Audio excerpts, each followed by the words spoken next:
Hello friends, അപ്പോൾ പുതിയൊരു വീഡിയോയിലേക്ക് സ്വാഗതം. അപ്പോൾ അതേ നമ്മൾ ഹാർഡ് ഡിസ്കിൻ്റെ എൻക്ലോഷനെ കുറിച്ച് കഴിഞ്ഞ ദിവസം ഒരു വീഡിയോ ചെയ്തായിരുന്നത്. അപ്പോൾ രണ്ട് രീതിയിലുള്ള മോഡലുകൾസാണ് വരുന്നത്. ഇത് പഴയൊരു മോഡലാണ്. ഇതും ഇപ്പോൾ ആമസോണിലും ഫ്ലിപ്കാർട്ടിലൊക്കെ വിൽക്കുന്നുണ്ട്. ഇത് സ്പീഡ് കുറഞ്ഞൊരു മോഡലാണ്.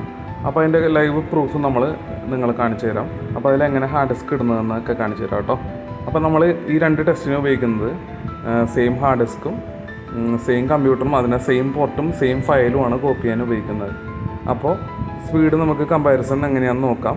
അപ്പോൾ നമ്മൾ ആദ്യം സെറ്റ് ചെയ്യുന്ന വീഡിയോ ആണെങ്കിൽ ഇതേപോലെ കറക്റ്റായിട്ട് നമ്മളിത് പ്രസ് ചെയ്ത് കൊടുത്തു കഴിഞ്ഞാൽ കറക്റ്റായിട്ട് പ്രോപ്പറായിട്ട് സെറ്റായിട്ട് ഇരിക്കുന്നതാണ് കേട്ടോ. അപ്പോൾ നമ്മൾ എന്നിട്ട് ഇതിൻ്റെ കേസിങ് ഇട്ട് ക്ലോസ് ചെയ്യാം നമുക്ക്. എന്നിട്ട് അതിൻ്റെ സൈഡിൽ വരുന്ന സ്ക്രൂ ഇട്ട് കഴിഞ്ഞാൽ ഇതിൻ്റെ പരിപാടി കഴിഞ്ഞു.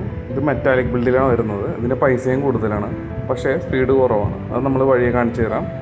അപ്പോൾ അതേ ഇത് സെറ്റ് ചെയ്ത് ഇതിൻ്റെ കൂടെ ഇങ്ങനത്തെ ഒരു ഡാറ്റ കേബിളാണ്, USB A to മെയിൽ കേബിളാണ് വരുന്നത് കേട്ടോ. അപ്പോൾ അടുത്ത മോഡലാണ് ഈ കാണുന്നത്.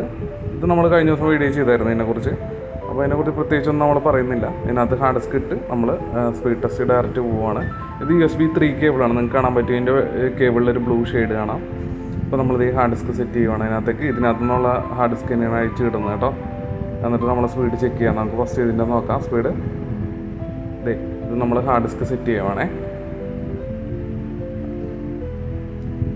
പലരും പറയുന്ന പ്രശ്നമാണ് ഇതേപോലെയുള്ള എൻക്ലോഷർ മേടിച്ച് സ്പീഡില്ല. ഏകദേശം 120 Mbps വരെ നമുക്ക് കിട്ടാറുണ്ട്. ഹാർഡ് ഡിസ്കിൻ്റെ RPM ബേസ് ചെയ്തിരിക്കും. ഇതേപോലെ സെറ്റ് ചെയ്തതിന് ശേഷം നമുക്ക് ഇതിൻ്റെ എൻക്ലോഷർ ക്ലോസ് ചെയ്യാം കേട്ടോ. ഈ ടൈപ്പ് വേണമെങ്കിൽ ഒട്ടിക്കാം. നമ്മളിപ്പോൾ ടെസ്റ്റ് ചെയ്യുന്ന കാരണം ചുമ്മാ ജസ്റ്റ് ഒന്ന് വെറുതെ ചുമ്മാ അടച്ചു വെക്കാം കേട്ടോ. അപ്പോൾ നമ്മുടെ ആവശ്യത്തിന് വേണ്ടി 2 ഡ്രൈവാണ് ക്രിയേറ്റ് ചെയ്തേക്കുന്നത്. അപ്പോൾ അതിനകത്ത് നിങ്ങൾക്ക് കാണാൻ പറ്റും. ഓപ്പണാക്കി തന്നെ കുത്തി വെച്ചേക്കണം, മറ്റേ ടെസ്റ്റ് ചെയ്യണമല്ലോ. അപ്പോൾ അതേ നമ്മൾ ഡയറക്റ്റ് ആ പോർട്ടിൽ തന്നെ കുത്തിയിട്ടുണ്ട്. വിൻഡോസ് 10 ഒരു ഇമേജ് ഫയലാണ് നമ്മൾ കോപ്പി ചെയ്തേക്കുന്നത്. ഓക്കെ, അപ്പോൾ നമ്മൾ ഈ ഡ്രൈവിലേക്ക് പേസ്റ്റ് ചെയ്യണം കേട്ടോ. അപ്പോൾ നിങ്ങൾ സ്പീഡ് ഇതിൻ്റെ ലൈവായിട്ട് കണ്ടോളൂ, സ്പീഡ് എത്ര വരുന്നുണ്ടെന്ന്.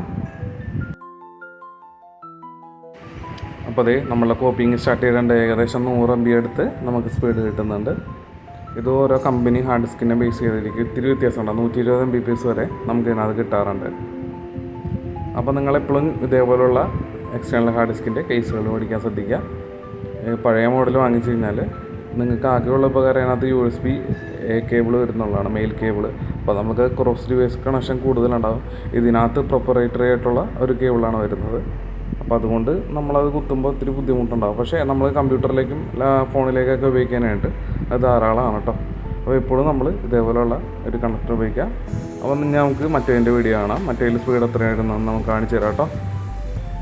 അപ്പോൾ അതേ നമ്മൾ സെയിം ഹാർഡ് ഡിസ്ക് മറ്റേ എക്സ്റ്റേണൽ കേസിങ്ങിൽ കണക്ട് ചെയ്തിട്ടുണ്ട് പഴയ മോഡലിലേക്ക്. അപ്പോൾ അതേ നമ്മൾ ഇമേജ് ഫയൽ കോപ്പി ചെയ്തു പേസ്റ്റ് ചെയ്യണം കേട്ടോ. അപ്പോൾ നിങ്ങൾ നോക്കിക്കോളാം എത്ര Mbps ആണ് സ്പീഡ് കാണിക്കുന്നതെന്ന്. ഏകദേശം 40 MB താഴെയായിട്ടാണ് നമുക്ക് സ്പീഡ് കിട്ടുന്നത്. വളരെ സ്ലോ ആണ്. അതായത് പെൻ ഡ്രൈവിനേക്കാളും കുറച്ചുകൂടെ സ്പീഡ് ഉണ്ടെന്ന് മാത്രമേ ഉള്ളൂ. കണ്ടോ, വളരെ സ്ലോ ആണ്. Same port, same file, same ഡ്രൈവിലേക്ക് തന്നെയാണ് കോപ്പി ചെയ്തുകൊണ്ടിരിക്കുന്നത് നമ്മൾ. വലിയ വ്യത്യാസമൊന്നുമില്ല. അപ്പോൾ നമ്മുടെ വീഡിയോ യൂസ്ഫുള്ളായി കഴിഞ്ഞാൽ മറ്റുള്ളവർക്ക് എത്തിക്കാൻ മറക്കല്ലേ. പുതിയൊരു വീഡിയോ ആയിട്ട് വീണ്ടും കാണുന്നവരെ ബൈ.